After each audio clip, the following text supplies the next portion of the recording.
Oh my god, I thought I was the only one who thought about this, bro. I genuinely thought I was the only one that thought this was literally the Galactus boss fight from Lego Marvel Superheroes 1. Like, bro, this guy... Bro.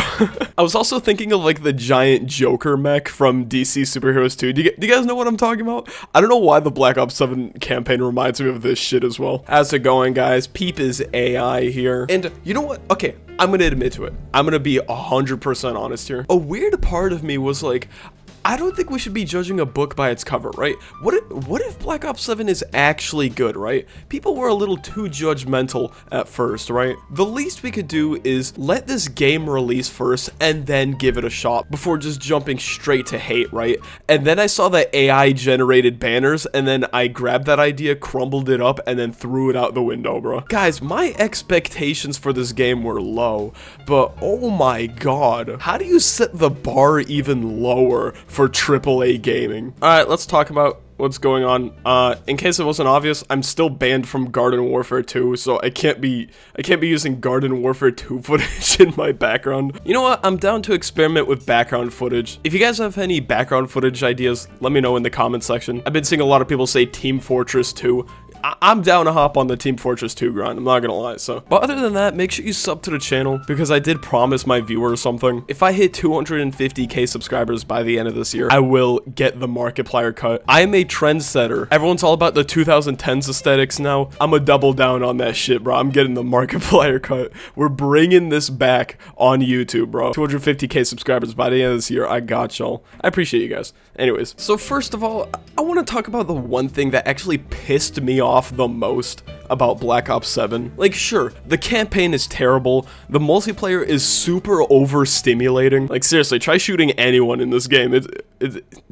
Goddamn. Sure, all of that is bad, but the worst thing about this game, in my opinion, has to be the AI generated art. The thing about the AI slop in Black Ops 7 isn't being discussed enough, and that no one is seeing any benefits other than Activision and Microsoft executives. Consumers are still paying $70, and developers are now losing their jobs. The great representation of the future of this AI revolution. Almost every single campaign and endgame calling card in Black Ops 7 is like grok AI generated images. It is insane. So unfortunately, and you could literally look this up, there are a lot of banners in Black Ops 7 that are blatantly AI generated. At least try to hide it like you guys did in Black Ops 6. At least try to. But no, these are like some of the most common AI generative models that you can get. I think the one that hurts the most is the Studio Ghibli ones. The fact that Miyazaki himself was actually always against AI art is what hurts the most about these Studio Ghibli banners. They look so awful. I think it's so funny because I don't know if you guys noticed this. Maybe now that I bring it up, you guys are gonna start noticing. But the thing about AI art is that it will always have like this yellow tint on it. I don't remember the reason why. I believe just because it's cross-referencing so many images and references to the point where they just slowly start to overlay each other in a way that creates like a yellow tint. This is very common for AI art, and you can see that yellow tint still in like all of these AI generated banners. So here's my question.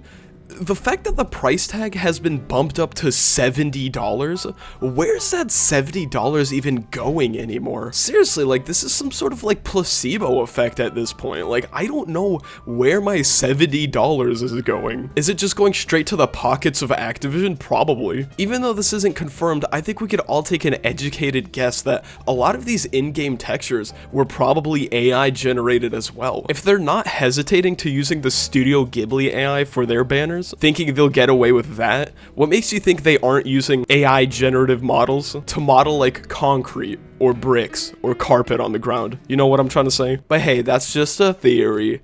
A game theory. So considering the fact that half the staff was probably laid off in the making of this game, seriously, where's my money going? And actually, let me show you guys something real quick, because this is honestly the saddest loss you're going to see in Call of Duty, right? We are booting up T7X real quick. This will just take a second. For those that aren't aware, to celebrate the 10th anniversary of Black Ops 3, crazy to think about how Black Ops 3 is 10 years old now. T7, which is a very well-known community-made patch client, just got one of the biggest updates of all time, making Black Ops 3 insanely safe to play as long as you're playing the T7X client. Don't play vanilla Black Ops 3. Hell yeah. Let's hop on this shit real quick. Wait for it, wait for it. So yeah, as long as you're running the T7X client that dropped like last week, Black Ops 3 is completely playable now. And the reason I'm hopping on this right now is because we need to take one final look at what we're losing for the future of Black Ops, and possibly every Call of Duty from this point on. Ooh, oh my goodness, look how cool. I always loved the campaign ones. The campaign ones were always very clean. I really like this one, Demon Within. My go-to as a teenager was always New World. I don't know why I thought this one was so clean back then. Got a lot of really cool Viking ones. Oh, here's the multiplayer ones. They cooked a lot with these. Multiplayer zombies ones. I always loved these like Mad Max looking ones as a kid. They're like so vibrant looking. But most importantly, the black market ones. Oh my god, these were fire. Might I bring up real quick, this is how you do nostalgia, right? You don't overdo it. If you're gonna put nostalgia in your game, then just make cool references like this. Like the Black Ops 2 ones were always so fire. Here's all the Black Ops 1 ones. Ooh, that Nuketown one is fire. Oh my god. Here's all the World at War ones. I personally never played World at War. I hate to admit it. But if you're into World at War, here you go. These are all fire. So, only bringing this up because we gotta talk about the nostalgia slop in Black Ops 7. It is... oh my god, they're overdoing it. Just cross-reference nostalgia like this, bro. This is how you do nostalgia. Don't make the entire game just nostalgia. Actually, allow me to make one more point, and then we'll move on. The map remakes. Okay, we gotta talk about this. I think the one thing old Black Ops games used to do very well were the remakes, right? Because see, what they would do here is... actually, let me just boot into the game itself. One thing I really miss about how old Call of Duty games worked is their actual map remakes. So, in case it wasn't obvious, this is a remake of Hijacked from Black Ops 2, but it wasn't just nostalgia baiting, right? They grabbed a fan favorite map, completely redesigned it from the ground up, making it fit the entire aesthetic of Black Ops 3. So, see, instead of being on a billionaire's yacht, now we're on a billionaire's sky yacht, and it looks really sick. Like, look at this. Jesus Christ. This game actually aged so well. Oh my god. Arguably looks just as good as Black Ops 7, because Jesus Christ, look at this. On top of that, they reworked the map in order to make the gameplay more interesting and fit the overall movement mechanics of Black Ops 3. So, like, back then there used to be a straight bridge here. Now, not only are you able to just, like, wall run over this, but you can also go into the map or go into the sky yacht itself. And if you really wanted to, there we go. Look at that. That's fire. All right, now we got to talk about the campaign. And to be honest, I don't even got to sum anything up. All you really got to do is go on Twitter to see how everyone's reacting about the Black Ops 7 campaign. I just finished Black Ops 7's campaign solo in 4 hours and 30 minutes of playtime. I can confidently say that this is one of, if not the worst Call of Duty campaign I've ever played in my life. I give it a 3 out of 10. I legit think it was worse than Modern Warfare 3 and way worse than Black Ops 3. Yeah, I hate to admit it, the Black Ops 3 campaign was not that good. The multiplayer and zombies 100% hard carried the game, but the campaign, it's kind of forgettable compared to World at War 1 and 2. First off, we have Frank Woods turning into a Demogorgon from Stranger Things.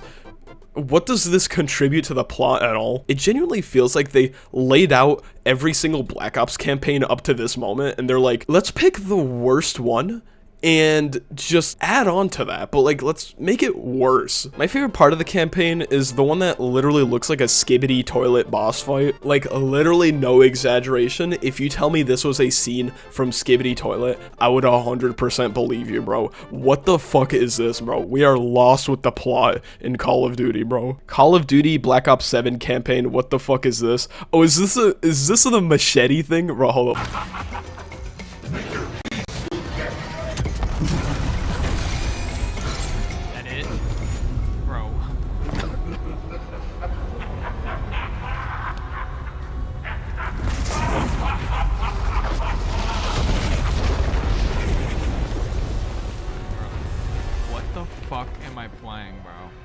Yeah, try to explain to yourself 10 years ago why you're fighting Raul Menendez with a giant machete airstrike.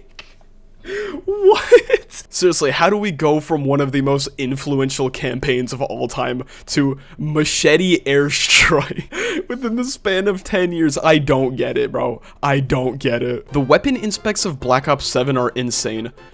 Didn't they specifically say they're not gonna try to be Fortnite with this game? Did they already forget that day one? What are we doing here? People who like this are why games have no content and are only wrapping paper. They distract you with useless shiny things and you forget how mid the game is. How to sum up Valorant in one sentence. Game is mid as fuck and brings nothing to the table, but oh my god, look at this $100 weapon bundle. You need to buy it. Why? Because there's a kitty. Oh my god, look at the kitty. Oh my god, okay. Give us $120. So yeah, that's all I really have to say for today.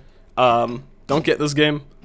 Keep playing Fortnite, because at least Fortnite keeps things interesting with their collabs, right? And I could honestly be blinded with the fact that I really enjoy Fortnite. And if you beg to differ, then feel free to comment. I read comments. But it's only a matter of time before we start seeing, I don't know, SpongeBob in Black Ops 7. Even though they promise they're not going to do collabs anymore, we're probably going to see collabs, let's be honest here. Thank you guys so much for watching.